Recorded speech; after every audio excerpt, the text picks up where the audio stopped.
El municipio de Durango cuenta con una amplia variedad de construcciones realizadas durante los siglos XVIII y XIX, entre las cuales se pueden admirar la Catedral Basílica Menor y sus anexos, los templos de San Juan Bautista de Analco, el Sagrado Corazón de Jesús, el de San Agustín, además del Museo de Antropología e Historia, algunas haciendas, así como la Casa de la Cultura, el Palacio de Gobierno y el Palacio Municipal, entre otros.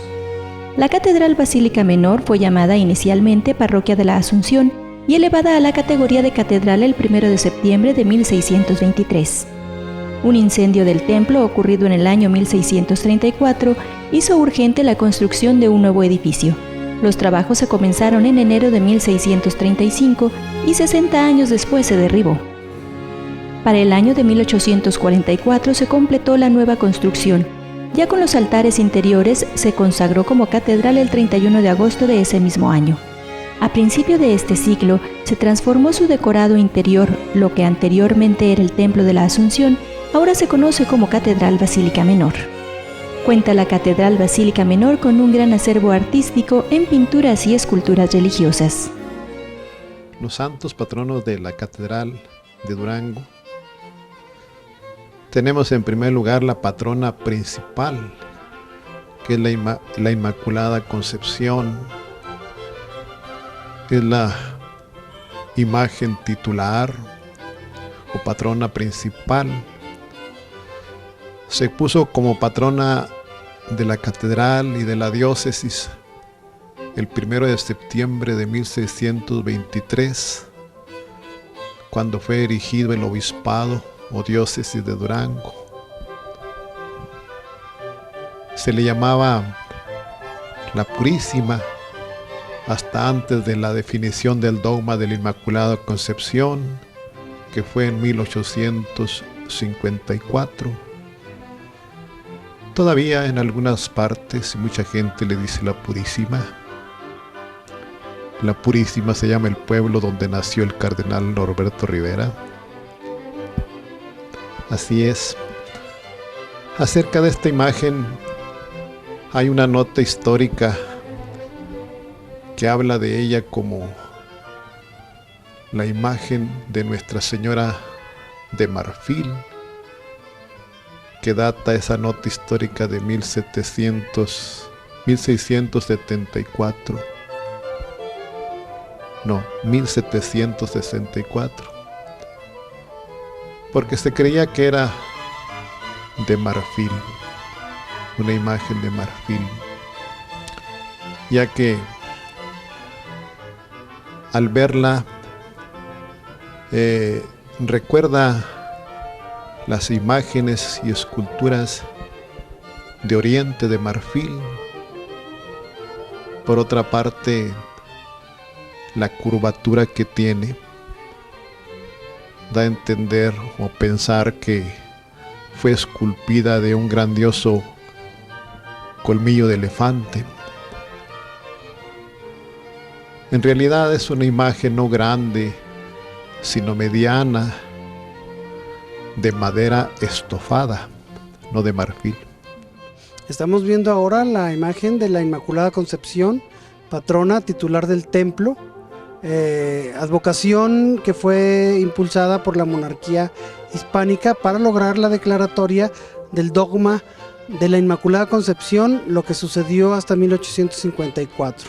En este caso estamos viendo una escultura de talla de madera estofada, guatemalteca, hecha por el maestro Juan de España y que llegó a Durango en el año de 1786. Esta imagen es considerada una de las más bellas del país y rivaliza con la imagen que se encuentra en la iglesia de la Valenciana en Guanajuato. Dentro de la Catedral Basílica Menor se pueden encontrar otros santos secundarios a quienes también está dedicada la iglesia. San Jorge, aunque ya se tenía una imagen de él y un altar, en 1713 fue hasta 1749 cuando el obispo de entonces, Sánchez de Tagle, devoto de San Jorge, decidió por ponerlo como patrono de la ciudad de Durango. la desesperación del pueblo duranguense por el alto índice de las picaduras de alacrán, optó por fiarse plenamente a la intercesión de este santo, ya que entonces no había medicamento alguno para las picaduras de alacrán, ¿verdad? El obispo Sánchez de Tagle mandó a esculpir una nueva imagen, y lo puso como patrono de la ciudad de Durango.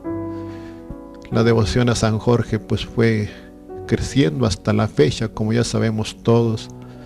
El 23 de abril se celebra su fiesta y acude mucha gente a venerar a San Jorge, a traerle a sus niños y gente de todas edades, traerle flores y velas. Y tiene una capilla aquí en la Catedral San Jorge, una capilla que fue remodelada por el señor arzobispo don Antonio López Aviña. Últimamente acompañan allá a San Jorge también los santos mártires duranguenses. También otro patrono secundario, ¿verdad? Estamos hablando de los patronos secundarios. Es San Mateo.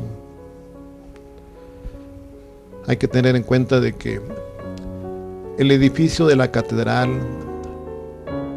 como nosotros lo conocemos, no fue así al principio, sino que es el feliz resultado de 3 construcciones o 3 templos que hubo en los primeros tiempos de la diócesis.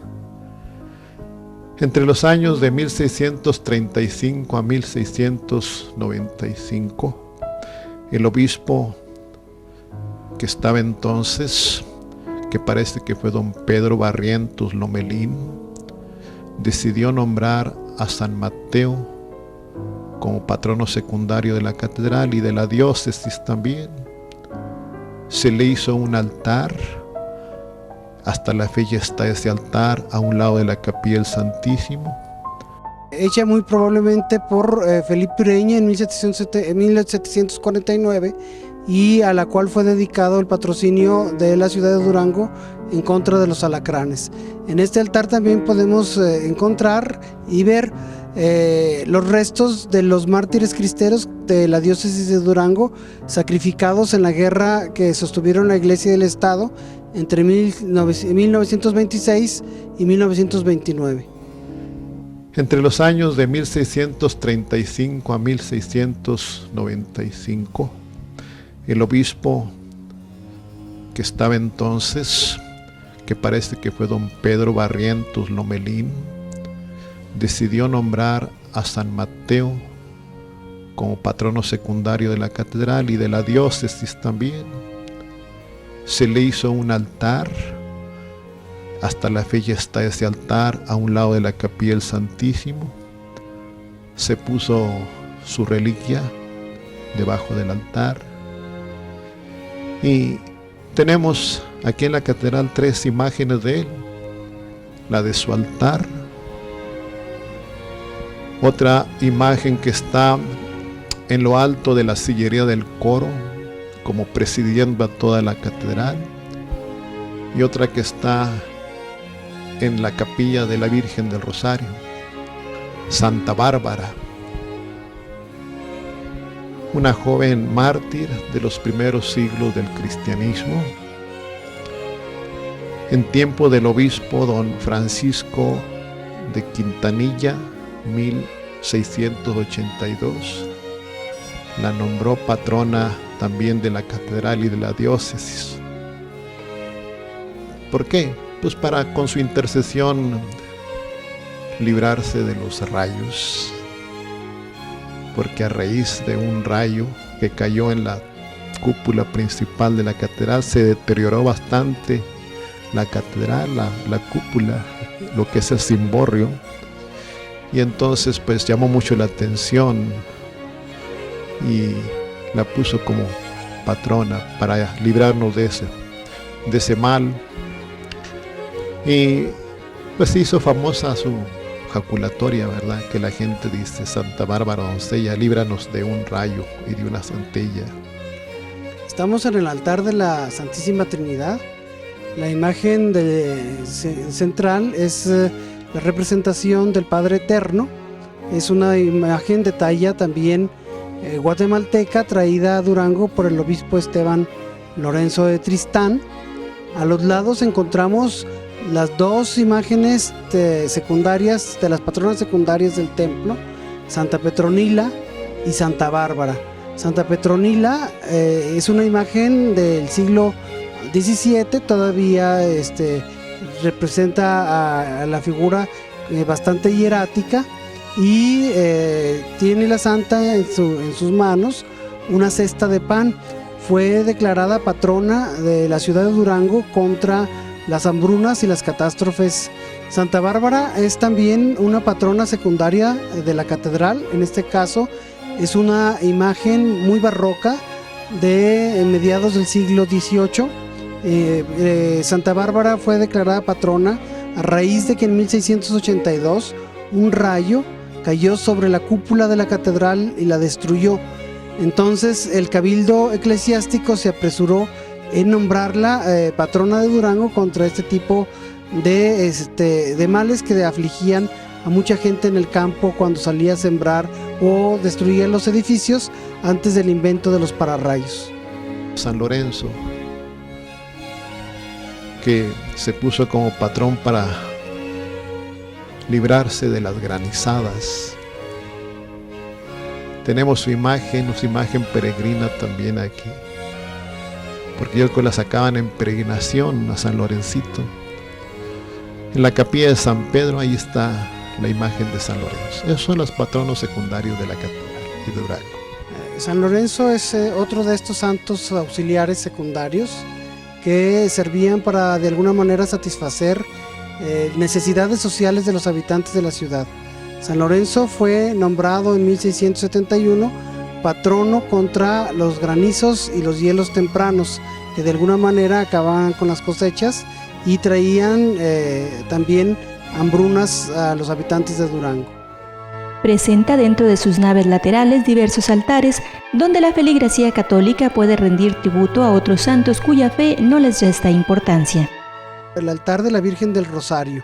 Aunque los dominicos no tuvieron casa en Durango, sino la más cercana se encontraba en Sombrerete, actualmente en Zacatecas, periódicamente venían hacia el norte para difundir la práctica del rezo del Rosario. En este caso, sabemos que desde la época colonial se instaló en la catedral una hermandad o cofradía para promover el uso del rosario durante las tardes, y esta imagen fue comprada por los cofrades. En este caso es una imagen del siglo XIX hecha por un escultor de apellido Olivares. Santa Rosa de Lima es importante porque era la patrona de los criollos. Después de mucho tiempo de buscar una patrona que identificara a los criollos americanos, Santa Rosa fue nombrada santa en el año de 1671 y se le considera patrona de los criollos de la Nueva España, al igual que el resto de América. San Juan Nepomuceno es el patrono de los canónigos de la Catedral de Durango, que lo adoptaron como patrono porque es el que guarda el sigilo sacramental a costa de su vida, como se dice que sucedió con este santo, y por lo tanto ejemplo de los buenos sacerdotes. Por eso el cabildo pronto se apresuró a tomarlo como su patrono principal.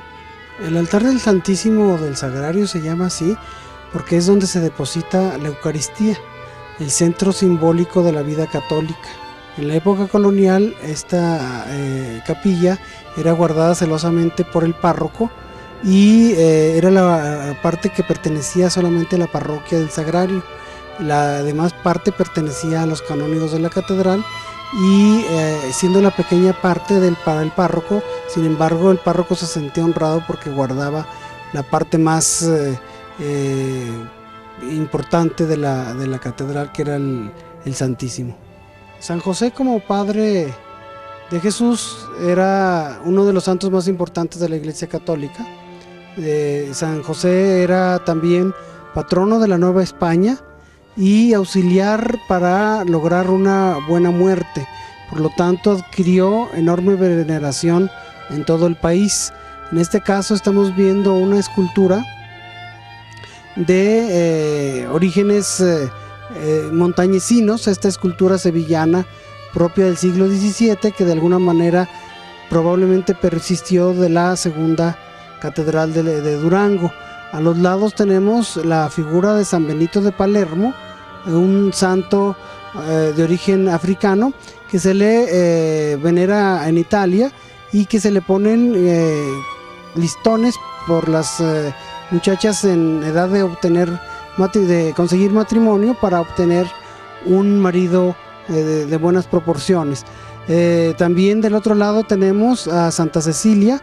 Santa Cecilia es patrona de la Capilla de Música de la Catedral de Durango, que fue una institución musical en la catedral durante muchos años.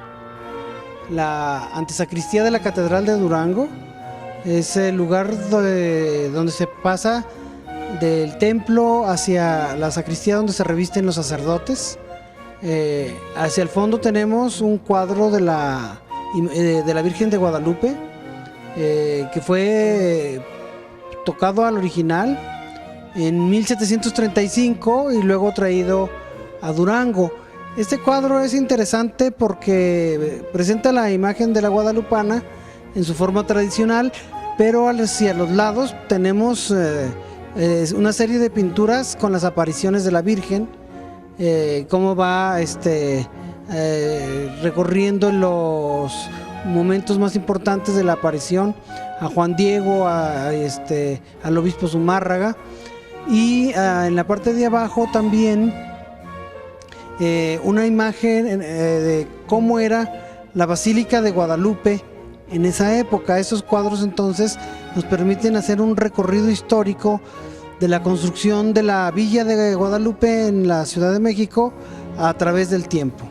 La puerta de la sacristía es interesante porque nos muestra una serie de figuras, de caritas de algunos personajes con rasgos indígenas. Hacia el centro se ve como uno de ellos tiene un penacho y como uno de los jefes de algún grupo que estuvo trabajando aquí en la catedral, y a los lados otros indígenas con otros penachos de menor tamaño, que lo que indicaría su menor jerarquía. Las pinturas murales de la bóveda de la sacristía de la catedral, en este caso representan el triunfo del Cordero, que se encuentra hacia el centro, ¿sí? Es un Cordero Pascual con los signos eucarísticos en la parte de abajo, y para celebrar su triunfo lo acompañan santos y apóstoles, profetas, santos fundadores de orden, tanto del Antiguo como del Nuevo Testamento. Podemos ver, por ejemplo, aquí hacia la izquierda mía, los 4 santos fundadores de las órdenes religiosas que estuvieron en el obispado de Durango: San Francisco, San Domingo de Guzmán, San Ignacio de Loyola, San Juan de Dios y San Pedro Nolasco, fundador de los mercedarios. También hacia la parte de abajo tenemos a 2 profetas. Uno vemos que es Moisés porque tiene las tablas de la ley, y del otro lado está el profeta Elías. En la parte más atrás, más hacia el centro, están varias santas, mártires, mujeres. Entre ellas podemos ver de color verde a Santa Catalina de Alejandría. De la parte de enfrente tenemos a los santos cercanos a Cristo, como van a ser San Juan Bautista, San Juan Evangelista, San Juan Bautista. Y hacia la otra parte, otros santos y papas de distintas órdenes religiosas. Por ejemplo, vemos a San Vicente Ferrer representado como en su hábito y unas alas en la parte de atrás. La otra pintura mural representa la manifestación del Espíritu Santo, y se nos muestra al Espíritu Santo en forma de paloma, y a los lados una serie de ángeles querubines, serafines y demás tipos de ángeles que forman la corte celestial. Es especialmente interesante uno de ellos, el que está vestido con los colores nacionales, que se llamará el ángel maromero. Este ángel maromero tiene la peculiaridad de que es este tipo de figuras que son representadas de alguna manera para que sigan al espectador con la vista durante un largo tiempo. En la sacristía se encuentran también una serie de cuadros que representan pasajes de la vida de Cristo, en este caso firmados por Juan Correa en el año de 1686, y de los cuales sabemos que son probablemente los que estuvieron en el altar de los reyes de la misma catedral, y después fueron trasladados hacia esta sacristía. El primero de los cuadros representa la adoración de los pastores. Es interesante ver cómo el pintor Correa utiliza un recurso pictórico muy interesante, muy del siglo XVII, que va a hacer este efecto de luces, que parece ser que el niño irradia esta luz hacia los alrededores para que el espectador fije su atención en el centro del cuadro específicamente. Este cuadro representa la adoración de los reyes.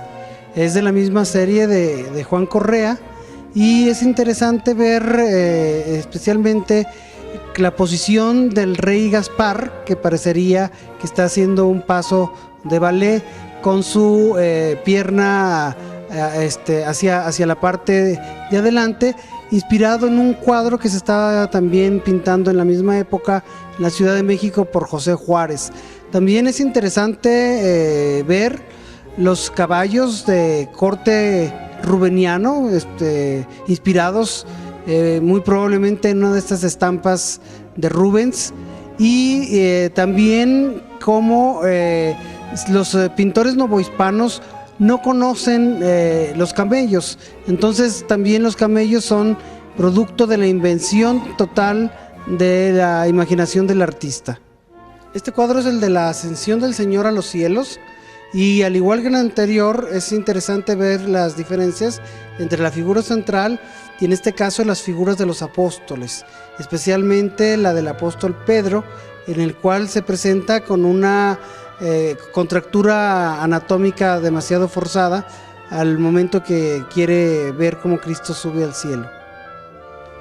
San Jorge fue nombrado patrono de la ciudad de Durango contra la plaga de los alacranes, que atacaban principalmente a la población infantil, en el año de 1749 a instancias del obispo Sánchez de Tagle. Este mismo obispo debe haber mandado pintar este cuadro para representar este hecho, en el cual encuentra a San Jorge vestido con una armadura muy bien lograda, con unos matices metálicos muy bien logrados. Asimismo, el caballo que va a acometer al dragón, que en este caso representa al mal, y para significar este cuadro como un cuadro relativo a la ciudad de Durango, podemos ver en la parte de abajo cómo se encuentran los alacranes, haciendo alusión a la bestia del dragón, por lo tanto al mal. Sabemos que originalmente se encontraba en la parte delantera del templo. La sillería del coro sirve para que el obispo y su cuerpo consultivo, los canónigos, hicieran algunas de las ceremonias más importantes de la iglesia. Una de ellas eran las tomas de posesiones, tanto del obispo como de cada uno de los canónigos, y también el diario rezo del oficio divino en la misa conventual de las 9 de la mañana, donde se leía y se cantaba la liturgia del día.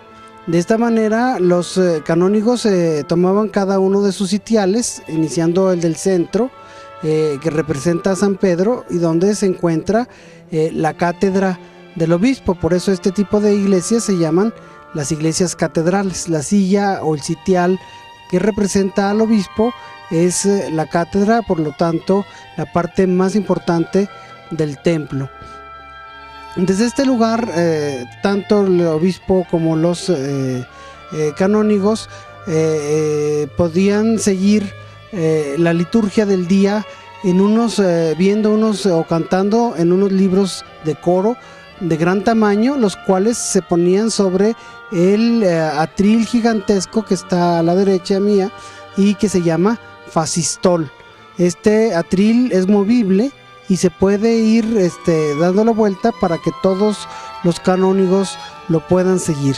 En este caso sabemos que el coro tenía originalmente 33 sitiales o sillas, hecho de sillas altas y luego 11 sillas bajas, hecho especialmente para una catedral cuyo número de canónigos nunca se completó. Realmente era con la idea de ser una enorme sillería, pero las condiciones económicas de la diócesis nunca permitieron que se completaran el personal para los sitiales.